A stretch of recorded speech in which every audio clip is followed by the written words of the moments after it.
STS login ನಲ್ಲಿ ಪಠ್ಯಪುಸ್ತಕ indent ಹಾಕುವಾಗ ಸರ್ವರ್ ಕಳೆದ 2-3 ದಿನಗಳಿಂದ ತುಂಬಾ ಬಿಸಿ ಬರ್ತಾ ಇದೆ ಅಂಡ್ ಸರ್ವರ್ ಪ್ರಾಕ್ಸಿ ಎರರ್ ಅಂತ ಬರ್ತಾ ಇದೆ. 18/2/2026 ಇಲಾಖೆ ಅವಕಾಶವನ್ನು ಕೊಟ್ಟಿದೆ. ಹಾಗೆ KTBS ನವರು, ಕರ್ನಾಟಕ ಪಠ್ಯಪುಸ್ತಕ ಸಂಘ KTBS ನವರು ಇಂಡೆಂಟ್ ಹಾಕುವಾಗ ಬರುವ ಸಮಸ್ಯೆಗಳನ್ನ ಪಟ್ಟಿ ಮಾಡಿ ಅದಕ್ಕೆ ಪರಿಹಾರವನ್ನು ಕೂಡ ಒದಗಿಸಿಕೊಟ್ಟಿದ್ದಾರೆ. ಆ ಒಂದೊಂದೇ ಪರಿಹಾರವನ್ನು ನೋಡೋಣ. ರಾಜ್ಯಾದ್ಯಂತ ಎಲ್ಲಾ ಶಿಕ್ಷಕರು ಹಾಕ್ತಾ ಇರೋದ್ರಿಂದ ಹಾಗಾಗಿ ಸಮಸ್ಯೆ ಶೀಘ್ರ ಪರಿಹಾರ ಆಗುತ್ತೆ. ಸುಲಭವಾಗಿ ಸರ್ವರ್ ಇಶ್ಯೂ ಕಡಿಮೆ ಆದ್ಮೇಲೆ ನಾವು ಇಂಡೆಂಟ್ ಅನ್ನ ಹಾಕ್ಬೋದು. 2019ರಿಂದ 2025ರವರೆಗೆ ತೆರೆದಿರುವ ದ್ವಿಭಾಷಾ ಶಾಲೆಗಳಲ್ಲಿ ಈ ವರ್ಷ 15 ಜಿಲ್ಲೆಗಳಿಗೆ ಅವಕಾಶವನ್ನ ಕೊಟ್ಟಿದ್ದಾರೆ. ದ್ವಿಭಾಷಾ ಶಾಲೆಗಳಲ್ಲಿ, ಬೈಲಿಂಗ್ವಲ್ ಶಾಲೆಗಳಲ್ಲಿ 6 ಮತ್ತು 7ನೇ ತರಗತಿಗೆ ಯಾವ ಭಾಷಾ ಮಾಧ್ಯಮದಲ್ಲಿ ಪಠ್ಯಪುಸ್ತಕ ಬೇಡಿಕೆಯನ್ನ ಸಲ್ಲಿಸಬೇಕು. ಅಂದ್ರೆ 2019ರಲ್ಲಿ ಶುರು ಆದ್ರೆ 1ನೇ ತರಗತಿ, ಈ ವರ್ಷ ಅದು 6ನೇ ತರಗತಿ ಬಂದಿರುತ್ತೆ. ಹಾಗಾಗಿ ಯಾವುದನ್ನ ಬೇಡಿಕೆಯನ್ನು ಸಲ್ಲಿಸಬೇಕಂತ ಕ್ವಶನ್ಸ್ ಇದೆ. ದ್ವಿಭಾಷಾ ಮಾಧ್ಯಮದ ನಂತರ ಅಂದ್ರೆ 1ರಿಂದ 5ನೇ ತರಗತಿ ಮುಗಿಸಿದ ನಂತರ 6ನೇ ತರಗತಿಗೆ 2026-27ನೇ ಶೈಕ್ಷಣಿಕ ವರ್ಷಕ್ಕೆ 6ನೇ ತರಗತಿಗೆ ಬರುವಂತಹ ಮಕ್ಕಳಿಗೆ ಆಂಗ್ಲ ಮಾಧ್ಯಮದ ಪಠ್ಯ ಪುಸ್ತಕಗಳಿಗೆ ಬೇಡಿಕೆಯನ್ನು ಸಲ್ಲಿಸಬೇಕು, ಇಂಡೆಂಟ್ ಅನ್ನ ಸಲ್ಲಿಸಬೇಕು. ಇಂತಹ ಶಾಲೆಗಳು 4134 ಶಾಲೆಗಳು ನಡೀತಾ ಇದೆ. ಇದು 2019-20ರಲ್ಲಿ ಆರಂಭ ಆಗಿದ್ದಂತಹ ತರಗತಿಗಳು. ಹಾಗೆ ಎರಡನೇ ಪ್ರಶ್ನೆ, 1, 6, 8 ಮತ್ತು 9ನೇ ತರಗತಿಗೆ ಬೇಡಿಕೆ ಸಲ್ಲಿಸುವಾಗ ವಾಸ್ತವ ದಾಖಲಾತಿಗಿಂತ ಹೆಚ್ಚುವರಿ ಬೇಡಿಕೆ ಸಲ್ಲಿಸುವ ಸಂಬಂಧ. ಅಂದ್ರೆ ಫಸ್ಟ್ ಸ್ಟ್ಯಾಂಡರ್ಡ್ 6ನೇ ತರಗತಿ, 8ನೇ ತರಗತಿ, 9ನೇ ತರಗತಿ ಅಂದ್ರೆ ಹೊಸದಾಗಿ ಮಕ್ಕಳು 1ನೇ ತರಗತಿಗೆ ಎಷ್ಟು ಜಾಯ್ನ್ ಆಗ್ತಾರೆ ಗೊತ್ತಿರೋದಿಲ್ಲ. ಈಗ 6ನೇ ತರಗತಿ ನಡೀತಕ್ಕಂತಹ ಶಾಲೆಗಳಿಗೆ ಹೊಸದಾಗಿ ಮಕ್ಕಳು ಬೇರೆ ಶಾಲೆಯಿಂದ ಬಂದ್ರೆ, ಹಾಗಾಗಿ 8th ಬಂದ್ರೆ 9th ಬಂದ್ರೆ ಪ್ರೆಸೆಂಟ್ ದಾಖಲಾತಿಗಿಂತ ಹೆಚ್ಚುವರಿಯನ್ನ ಸಲ್ಲಿಸುವ ಬಗ್ಗೆ ಇದಕ್ಕೆ ಉತ್ತರ 2026-27ನೇ ಸಾಲಿನಲ್ಲಿ ವಿದ್ಯಾರ್ಥಿಗಳ ವಾಸ್ತವ ಸಂಖ್ಯೆಗೆ ಮಾತ್ರ, ಅಂದ್ರೆ ಈಗಿರುವ ಸಂಖ್ಯೆಗೆ ಮಾತ್ರ ಬೇಡಿಕೆ ಸಲ್ಲಿಸಲು ಸ್ಯಾಟ್ಸ್ ಅಲ್ಲಿ ಮಿತಿಗೊಳಿಸಿದ್ದಾರೆ. ಆದ್ರೆ ಆಗ್ಲೇ ಹೇಳಿದ ಹಾಗೆ ಪಕ್ಕದ ಶಾಲೆಗಳಿಂದ ಆ ಮಗು ದಾಖಲಾದ್ರೆ ಹೆಚ್ಚುವರಿಯಾಗಿ ವಿದ್ಯಾರ್ಥಿಗಳು ದಾಖಲಾಗುವ ಸಂಭವ ಇರುವುದರಿಂದ ಈ 1, 6, 8 ಮತ್ತು 9 ತರಗತಿ ಮಕ್ಕಳಿಗೆ ಬೇಡಿಕೆ ಮಿತಿಯನ್ನು STS ನಲ್ಲಿ ತೆಗೆಯಲು ಕೋರುವುದು ಸರಿಯಷ್ಟೇ. ಆದರೆ ದಾಖಲಾತಿಯಲ್ಲಿ ಹೆಚ್ಚಳ ಕಂಡು ಬಂದಲ್ಲಿ ಹೆಚ್ಚುವರಿ ಬೇಡಿಕೆ ಸಲ್ಲಿಸುವ ಪ್ರಕ್ರಿಯೆಯನ್ನು ಮುಂದಿನ ದಿನಗಳಲ್ಲಿ ಅವಕಾಶ ಮಾಡಿಕೊಡ್ತಾರೆ. ಇದು ಖಾಸಗಿ ಶಾಲೆಗಳಿಗೂ ಅನ್ವಯ ಆಗುತ್ತೆ. ಪ್ರೆಸೆಂಟ್ ಏನಿದೆ ಅಷ್ಟನ್ನೇ ಸಲ್ಲಿಸಿ, ಮುಂದೆ ಹೆಚ್ಚುವರಿ ಬೇಕಾದ್ರೆ ಮತ್ತೊಮ್ಮೆ ಅವಕಾಶ ಕೊಡ್ತೀವಿ ಅಂತ ಹೇಳಿದ್ದಾರೆ. CBSE ಮತ್ತು ICSE ಶಾಲೆಗಳು ಕನ್ನಡ ಪಠ್ಯ ಪುಸ್ತಕಗಳಿಗೆ ಬೇಡಿಕೆ ಸಲ್ಲಿಸಬೇಕೇ, ಅಂದ್ರೆ ಖಾಸಗಿ ಶಾಲೆಗಳು. ಸೊ ಎಲ್ಲಾ ಖಾಸಗಿ ಶಾಲೆಗಳು KTBS ಮೂಲಕ ಪಠ್ಯ ಪುಸ್ತಕಗಳನ್ನು ಮಾರಾಟ ವಿಭಾಗದಿಂದ, ಸೇಲ್ ವಿಭಾಗದಿಂದ ಸಂಬಂಧಿಸಿದ ಶೀರ್ಷಿಕೆಗಳಿಗೆ ಬೇಡಿಕೆ ಸಲ್ಲಿಸಬೇಕು. CBSE ಮತ್ತು ICSE ಶಾಲೆಗಳು first and second language Kannada text book ಗಳಿಗೆ ವಿದ್ಯಾರ್ಥಿ ಕಳಿಸಲೇಬೇಕಾಗಿರೋದ್ರಿಂದ ಸದರಿ ಪಠ್ಯ ಪುಸ್ತಕಗಳಿಗೆ ಬೇಡಿಕೆ ಸಲ್ಲಿಸಬೇಕು. ಫಸ್ಟ್ ಲ್ಯಾಂಗ್ವೇಜ್ ಮತ್ತೆ ಅಥವಾ ಫಸ್ಟ್ ಇಲ್ಲದೆ ಇದ್ರೆ second language, first language Kannada ಅಥವಾ ಸೆಕೆಂಡ್ ಲ್ಯಾಂಗ್ವೇಜ್. ಹಾಗೆ ಮುಂದಿನ ಪ್ರಶ್ನೆ, ದ್ವಿಭಾಷಾ ಬೈಲಿಂಗ್ವಲ್ ಶಾಲೆಗಳಲ್ಲಿ ಕನ್ನಡ ಮತ್ತು ಆಂಗ್ಲ ಭಾಷೆಗಳೆರಡು ಪ್ರಥಮ ಭಾಷೆಯಾಗಿರುವ ಬಗ್ಗೆ, ಇದರ ಬಗ್ಗೆ ಸ್ಪಷ್ಟೀಕರಣವನ್ನ ಕೊಟ್ಟಿದ್ದಾರೆ. ದ್ವಿಭಾಷಾ ತರಗತಿಗಳಿಗೆ ಪ್ರಥಮ ಭಾಷೆ ಕನ್ನಡ. ಹಾಗೆ NCERTಯ ಮೃದಂಗ್ 1 and 2, ಹಾಗೆ ಸಂತೂರ್ 3 to 5ಗೆ ಸಂತೂರನ್ನ ಆಯ್ಕೆ ಮಾಡ್ಕೋಬೇಕು ಅಂತ ಹೇಳಿದ್ದಾರೆ. 2026-27ನೇ ಶೈಕ್ಷಣಿಕ ಸಾಲಿಗೆ ಎಲ್ಲ ಸರ್ಕಾರಿ ಅನುದಾನ ರಹಿತ ಶಾಲೆಗಳಲ್ಲಿ ದೈಹಿಕ ಶಿಕ್ಷಣ ಪಠ್ಯ ಪುಸ್ತಕ ಇರೋದಿಲ್ಲ. Happy learning YouTube channel SATS text book entry ಮಾಡೋದ್ರ ಬಗ್ಗೆ ಒಂದು ವಿವರವಾದ ವಿಡಿಯೋ ಇದೆ ಸ್ನೇಹಿತರೆ, ತಾವು ನೋಡ್ಬೋದು. ಡಿಸ್ಕ್ರಿಪ್ಷನ್ ಬಾಕ್ಸ್ ಅಲ್ಲಿ ಹಾಕಿರ್ತೀನಿ. ಹಾಗೆ ಈ ವಿಡಿಯೋ ಎಂಡಿಗೆ ಅದು ಬರುತ್ತೆ, ನಿಮಗೆ ಡಿಸ್ಪ್ಲೇ ಆಗುತ್ತೆ ಎಂಡ್ ಸ್ಕ್ರೀನ್ ಅಲ್ಲಿ.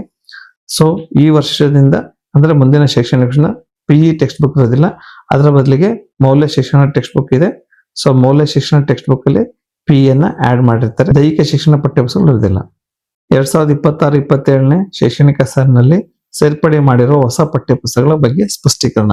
ಹೊಸ ಟೈಟಲ್ ನ ಏನ್ ಮಾಡಿದ್ದಾರೆ ಅದ್ರ ಬಗ್ಗೆ ಸ್ಪಷ್ಟೀಕರಣವನ್ನ KTBS ನವರು ಕೊಟ್ಟಿದ್ದಾರೆ. ರಾಜ್ಯದ ಎಲ್ಲಾ ಸರ್ಕಾರಿ ಶಾಲೆಗಳಲ್ಲಿ ಕಲಿಯುತ್ತಿರುವ 1ರಿಂದ 10ನೇ ತರಗತಿ ವಿದ್ಯಾರ್ಥಿಗಳಿಗೆ ದೈಹಿಕ ಶಿಕ್ಷಣ ಪಠ್ಯ ವಸ್ತುವನ್ನು ಒಳಗೊಂಡಂತೆ ಮೌಲ್ಯ ಶಿಕ್ಷಣ ಪಠ್ಯ ಪುಸ್ತಕ ಜಾರಿಗೆ ಬರಲಿದೆ, ದ್ವಿಭಾಷಾ ಮಾಧ್ಯಮದಲ್ಲಿ ಬರಲಿದೆ.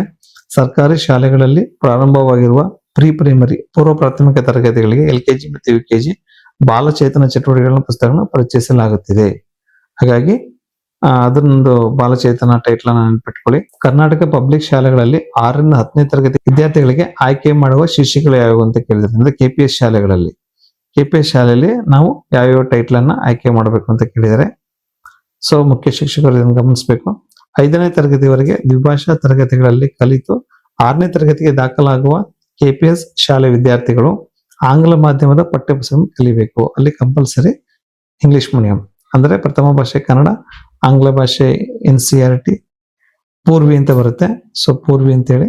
ಹಾಗೆ ಹಿಂದಿಯಲ್ಲಿ ವಲ್ಲರಿ, ಗಣಿತ ಆಂಗ್ಲ ಮಾಧ್ಯಮ, ವಿಜ್ಞಾನ ಆಂಗ್ಲ ಮಾಧ್ಯಮ, ಸಮಾಜ ವಿಜ್ಞಾನ ಆಂಗ್ಲ ಮಾಧ್ಯಮ. ಇದೊಂದು 6ನೇ ತರಗತಿಗೆ ಮೆನ್ಷನ್ ಅನ್ನ ಮಾಡಬೇಕಾಗುತ್ತೆ. ಹಾಗೆ ಮುಂದಿನ ಸ್ಪಷ್ಟನೆ, SATS ನಲ್ಲಿ ತಮ್ಮ ಶಾಲೆಗೆ ಸಂಬಂಧಿಸಿದ ಶೀರ್ಷಿಕೆಗಳು ಪ್ರದರ್ಶನಗೊಳ್ಳದಿದ್ದರೆ, ಆಗ್ಲೇ ಯಾರೋ ಶಿಕ್ಷಕರು ಒಂದು ಕ್ವಶನ್ ಅನ್ನ ಕೇಳಿದ್ರು, SATS ನಲ್ಲಿ ತಮ್ಮ ಶಾಲೆಗೆ ಸಂಬಂಧಿಸಿದ ಶೀರ್ಷಿಕೆ ಕಾಣದೇ ಇದ್ರೆ ಏನ್ ಮಾಡ್ಬೇಕು ಅಂತ ಹೇಳಿದ್ರೆ, ತಮ್ಮ ಶಾಲೆಗೆ ಅಗತ್ಯ ಇರುವ ಶೀರ್ಷಿಕೆಗಳು SATS ನಲ್ಲಿ ಪ್ರದರ್ಶನಗೊಳ್ಳದಿದ್ರೆ ಸಂಬಂಧಿಸಿದ ತಾಲೂಕು ನೋಡಲ್ ಅಧಿಕಾರಿಗಳನ್ನ ಸಂಪೂರ್ಣ ಮಾಹಿತಿಯೊಂದಿಗೆ ಸ್ಕ್ರೀನ್ಶಾಟ್ ಮೂಲಕ ಜಿಲ್ಲಾ ನೋಡಲ್ ಅಧಿಕಾರಿಗಳ ಮೂಲಕ ರಾಜ್ಯ ಹಂತದ ಅಧಿಕಾರಿಗಳೊಂದಿಗೆ ಸಂವಹನ ಸಾಧಿಸಿ ಸರಿಪಡಿಸಿಕೊಳ್ಳುವುದು. ಸಿಂಪಲ್ ಆಗಿ BO ಆಫೀಸ್ಗಳಲ್ಲಿ nodal text book nodal officer ಅಂತ ಮಾಡಿರ್ತಾರೆ, PCO ಅಥವಾ BRP ಗಳನ್ನ, ಅವ್ರನ್ನ ನೀವು ಸ್ಕ್ರೀನ್ಶಾಟ್ ತಗೊಂಡು ಲ್ಯಾಪ್ಟಾಪ್ ಸ್ಕ್ರೀನ್ಶಾಟ್ ಅಥವಾ ಮೊಬೈಲ್ ಸ್ಕ್ರೀನ್ಶಾಟ್ ತಗೊಂಡೋಗಿ ಅವರಿಗೆ ಕಾಂಟ್ಯಾಕ್ಟ್ ಮಾಡಿದ್ರೆ ಅವರು ಜಿಲ್ಲಾ ನೋಡಲ್ ಮತ್ತೆ ರಾಜ್ಯ ಹಂತದ ಅಧಿಕಾರಿಗಳಿಗೆ ಸಂವಹನವನ್ನ ಸಾಧಿಸಿ ಆ ಸಮಸ್ಯೆಯನ್ನ ಪರಿಹಾರ ಮಾಡಿ ಕೊಡ್ತಾರೆ. ಹಾಗೆ ಮುಂದಿನ ಪ್ರಶ್ನೆ, SATS ನಲ್ಲಿ ತಮ್ಮ ಶಾಲೆ ಆರಂಭದ ತರಗತಿಗಳ ಬೇಡಿಕೆ ಸಲ್ಲಿಸುವಾಗ ಶೂನ್ಯ ಎಂದು ಪ್ರದರ್ಶಿಸುತ್ತಿದ್ದರೆ, 0 ಅಂತ ಬಂದಿದ್ರೆ ಅದಕ್ಕೂ ಕೂಡ ತಾವು ಸ್ಕ್ರೀನ್ಶಾಟ್ ತಗೊಂಡು ತಮ್ಮ ತಾಲೂಕು ನೋಡಲ್ ಅಧಿಕಾರಿಗಳನ್ನ ಸಂಪರ್ಕಿಸಬೇಕು. ಹಾಗೆ ಮುಂದಿನ ಪ್ರಶ್ನೆ, ತಾಲೂಕು ಹಂತದ SATS ಲಾಗಿನ್ ಸಮಿತಿ ಕ್ಷೇತ್ರ ಸಮನ್ವಯಾಧಿಕಾರಿಗಳ ಮೊಬೈಲ್ ಸಂಖ್ಯೆಗೆ OTP ಹೋಗುವ ಬಗ್ಗೆ. ಕೆಲವು ಕಡೆ BRC ಕೋಆರ್ಡಿನೇಟರ್ ಅವರಿಗೆ OTP ಹೋಗ್ತಾ ಇದೆಯಂತೆ. ಸೊ ಹಾಗಾಗಿ ಅದಕ್ಕೆ ಸಂಬಂಧಪಟ್ಟ ಹಾಗೆ ಪಠ್ಯಪುಸ್ತಕ ಬೇಡಿಕೆ ಪೂರೈಕೆ ಸಂಬಂಧ ಆನ್ಲೈನ್ ಕಾರ್ಯಗಳು ನಿರಂತರವಾಗಿ ನಡೆಯುವುದರಿಂದ BO ಅವರ ನಿರ್ದೇಶನದಂತೆ ಈ ಕಾರ್ಯವನ್ನು ಯೋಜಿಸಿಕೊಳ್ಳುವುದು. 25-26ನೇ ಸಾಲಿನಲ್ಲಿ ಯಾವುದಾದರೂ ತರಗತಿಗಳಲ್ಲಿ ಶೂನ್ಯ ದಾಖಲಾತಿಯಾಗಿದ್ದರೆ ಪಠ್ಯಪುಸ್ತಕಗಳಿಗೆ ಬೇಡಿಕೆ ಸಲ್ಲಿಸಲು ಸಾಧ್ಯವಾಗದ ಬಗ್ಗೆ. ಈಗ ಲಾಸ್ಟ್ ಇಯರ್ 0 ಇದ್ರೆ ಈ ವರ್ಷ ಅದು ಮುಂದಿನ ತರಗತಿಗೆ 0 ಅನ್ನ ತೋರಿಸುತ್ತೆ. ಅವಾಗ ಏನ್ ಮಾಡ್ಬೇಕು ಅಂತ ಹೇಳಿದ್ರೆ, ಸೊ ಅವರಿಗೆ ಅವಕಾಶ ಬೇಡಿಕೆ ಸಲ್ಲಿಸಲು ಅವಕಾಶ ನೀಡಿರೋದಿಲ್ಲ, ಅಲ್ಲಿ ಅದು ಫ್ರೀಸ್ ಆಗಿರುತ್ತೆ, ಡಾಟಾ 0 ಇರುತ್ತೆ. ಶೂನ್ಯ ದಾಖಲಾತಿಯ ತರಗತಿಗಳಿಗೆ ದಾಖಲಾತಿ ಆದಲ್ಲಿ ಅಂತಹ ತರಗತಿಗಳಿಗೆ ಮುಂದಿನ ದಿನಗಳಲ್ಲಿ ಬೇಡಿಕೆ ಪಡೆದು ಪಠ್ಯಪುಸ್ತಕ ವಿತರಿಸಲು ಅಡಿಷನಲ್ ಆಗಿ ಬಿಟ್ಟಾಗ ಅವರು ಮಾಡ್ಕೋಬೇಕು, ಅಲ್ಲಿವರೆಗೂ ಅವಕಾಶ ಇಲ್ಲ. ಹಾಗೆ ಅದನ್ನ 0 ಅಂತ ಸಬ್ಮಿಟ್ ಮಾಡಿ ಸೇವ್ ಕೊಟ್ಕೊಳ್ಳಿ. 1ರಿಂದ 7ನೇ ತರಗತಿವರೆಗೆ KPS ಶಾಲೆಗಳಲ್ಲಿ ಆಂಗ್ಲ ಮಾಧ್ಯಮದಲ್ಲಿ ಓದುವ ವಿದ್ಯಾರ್ಥಿಗಳು 8ನೇ ತರಗತಿಗೆ ಆಂಗ್ಲ ಮಾಧ್ಯಮಕ್ಕೆ ಬೇಡಿಕೆಯನ್ನು ಸಲ್ಲಿಸಲು ಸಾಧ್ಯವಾಗುತ್ತಿಲ್ಲ. ಇದರ ಮಾಹಿತಿಯನ್ನ ತಕ್ಷಣವೇ DDP-ನವರು ಪ್ರೌಢಶಿಕ್ಷಣ ನಿರ್ದೇಶಕರಿಗೆ ಮಾಹಿತಿ ಸಲ್ಲಿಸಿ ಅನುಮೋದನೆ ಪಡೆದಂತ KTBS-ನವರು ಕ್ಲಾರಿಫಿಕೇಶನ್ ಕೊಟ್ಟಿದ್ದಾರೆ. ದ್ವಿಭಾಷಾ ಮಾಧ್ಯಮದಲ್ಲಿ ಅಂದ್ರೆ ಬೈಲಿಂಗ್ ನಲ್ಲಿ ಕಲಿತು 6th and 7th ಅನ್ನ ಆಂಗ್ಲ ಮಾಧ್ಯಮದಲ್ಲಿ ಕಲಿತು 8ನೇ ತರಗತಿ ಪ್ರವೇಶ ಅಡ್ಮಿಟ್ ಆಗುವ ಮಕ್ಕಳಿಗೆ ಯಾವ ಶೀರ್ಷಿಕೆ ನಮೂದನೆ ಮಾಡಬೇಕು ಅಂತ ಹೇಳಿದ್ರೆ, 5th ವರೆಗೆ ದ್ವಿಭಾಷಾ ಮಾಧ್ಯಮದಲ್ಲಿ ಓದಿರ್ತಾರೆ, ನಂತರ 6th ಗೆ ದಾಖಲಾಗುವ ದ್ವಿಭಾಷಾ ಮಾಧ್ಯಮ ವಿದ್ಯಾರ್ಥಿಗಳು ಆಂಗ್ಲ ಮಾಧ್ಯಮದ ಪಠ್ಯಪುಸ್ತಕಗಳನ್ನೇ ಕಲಿಬೇಕು. ಅದೊಂದು ಕ್ಲಾರಿಫೈ ನೋಡ್ಕೊಳ್ಳಿ, ಅದು ಮೇಲೆ ಬಂದಿದೆ ಅದು. ನಂತರ ಮುಂದಿನ ಪ್ರಶ್ನೆ, ಹೊಸದಾಗಿ 2026-27ನೇ ಸಾಲಿಗೆ ಪ್ರಾರಂಭಿಸುವ ಉನ್ನತೀಕರಿಸಿದ ತರಗತಿಗಳಿಗೆ, ಈಗ 1 to 5th ಇದ್ರೆ 6th ಈ ವರ್ಷ ನೆಕ್ಸ್ಟ್ ಇಯರ್ ಕಮೆಂಟ್ಸ್ ಆಗೋದಾಗಿದ್ರೆ 26-27ರಲ್ಲಿ, 1 to 7th ಇದ್ದು ಅದನ್ನ 8th ಆಗಿ ಅಪ್ಗ್ರೇಡ್ ಮಾಡ್ತಾ ಇದ್ರೆ ಅಂತಹ ಶಾಲೆಗಳಲ್ಲಿ ಮತ್ತೆ ಖಾಸಗಿ ಶಾಲೆಗಳಲ್ಲಿ ಹೊಸ ತರಗತಿಗಳಿಗೆ ಅನುಮತಿಗಾಗಿ ಅರ್ಜಿ ಸಲ್ಲಿಸುವ ಶಾಲೆಗಳು ಹೊಸ ತರಗತಿಗಳಿಗೆ ಹೇಗೆ ಪಠ್ಯಪುಸ್ತಕ ಬೇಡಿಕೆಯನ್ನು ಸಲ್ಲಿಸುವುದು. ಇಲ್ಲಿ ಈ ವರ್ಷ ಅಪ್ಗ್ರೇಡ್ ಆಗ್ತಿರ್ತಕ್ಕಂತಹ ಶಾಲೆಗಳಲ್ಲಿ ಹೊಸ ತರಗತಿಗಳಿಗೆ ಹಾಗೆ ಖಾಸಗಿ ಶಾಲೆಗಳಿಗೆ ಬೇಡಿಕೆ ಸಲ್ಲಿಸಲು ಅಧಿಕೃತ ಅನುಮತಿ ಪತ್ರದೊಂದಿಗೆ ಸಂಬಂಧಿಸಿದ ಉಪನಿರ್ದೇಶಕರ ಮನವಿ ಪತ್ರದೊಂದಿಗೆ KTBSಗೆ ಪತ್ರ ವ್ಯವಹಾರ ಮಾಡಿ ಅಂತ ತರಗತಿಗೆ ಬೇಡಿಕೆ ಸಲ್ಲಿಸಲು ಅವಕಾಶ ಪಡೆದು ಅಲ್ಲಿ ನಮಗೆ ನಮ್ಮ ಲಾಗಿನ್ ನಲ್ಲಿ ಅವಕಾಶವನ್ನ ಮಾಡಿಕೊಡ್ತಾರೆ, ಆಗ ನಾವು ಬೇಡಿಕೆಯನ್ನ ಸಲ್ಲಿಸಬಹುದು. ಹಾಗೆ ಮತ್ತೆ ದ್ವಿಭಾಷಾ ಮಾಧ್ಯಮದ ತರಗತಿಗಳಿಗೆ ಅನುಮತಿ ಸಿಕ್ಕಿಯೂ SATS ನಲ್ಲಿ ಸಂಬಂಧಿಸಿದ ಶೀರ್ಷಿಕೆಗಳು ಪ್ರದರ್ಶಿತಗೊಳ್ಳದಿದ್ರೆ, ಈ ವರ್ಷ ನಮಗೆ ಅನುಮತಿ ಸಿಕ್ಕಿದೆ ದ್ವಿಭಾಷಾ ಮಾಧ್ಯಮಕ್ಕೆ, ಅಲ್ಲಿ ಶೀರ್ಷಿಕೆ ಕಾಣ್ತಾ ಇಲ್ಲ ಅಂತ ಹೇಳಿದ್ರೆ ತಕ್ಷಣ ಸಂಬಂಧಿಸಿದ ದಾಖಲೆಗಳೊಂದಿಗೆ KTBS ನೋಡಲ್ ಅಧಿಕಾರಿಗಳನ್ನು ಸಂಪರ್ಕಿಸಿದ ಟೆಕ್ಸ್ಟ್ ಬುಕ್ ಸೊಸೈಟಿಯಲ್ಲಿ ಇಲ್ಲಿ ಪತ್ರ ವ್ಯವಹಾರಕ್ಕೆ ಮತ್ತೆ ಕಾಂಟ್ಯಾಕ್ಟ್ ಅಸ್ ಅಂತ ಸಿಗುತ್ತೆ. ಇಲ್ಲಿ ನಾವು ಕ್ಲಿಕ್ ಮಾಡಿದ್ರೆ ಸೊ ಇದು KTBS ವೆಬ್ಸೈಟ್ ಇದು. ಸೊ ಇಲ್ಲಿ ಪಠ್ಯಪುಸ್ತಕಗಳನ್ನ ನಾವು ಡೌನ್ಲೋಡ್ ಮಾಡ್ಕೋಬಹುದು ಇಲ್ಲಿ ಈ ಭಾಗದಲ್ಲಿ. ಸೊ ಇಲ್ಲಿ ಇಲ್ಲಿ 3 ಗೆರೆ ಇದೆಯಲ್ಲ, ಇಲ್ಲಿ ಕಾಂಟ್ಯಾಕ್ಟ್, ಹೋಮ್ ಇದೆ, ಪರಿಚಯ, ಪಠ್ಯ ಪುಸ್ತಕಗಳು, ಸಂಪರ್ಕಿಸಿ ಅಂತಿದೆ. ಕ್ಲಿಕ್ ಮಾಡಿದ್ರೆ ನಾವಿಲ್ಲಿ ಅಡ್ರೆಸ್ ಇದೆ, ಹಾಗೆ ದೂರವಾಣಿ ಸಂಖ್ಯೆಗಳು, ಹಾಗೆ ಅಧಿಕಾರಿಗಳ ಹೆಸರು ಎಲ್ಲ ಇದೆ.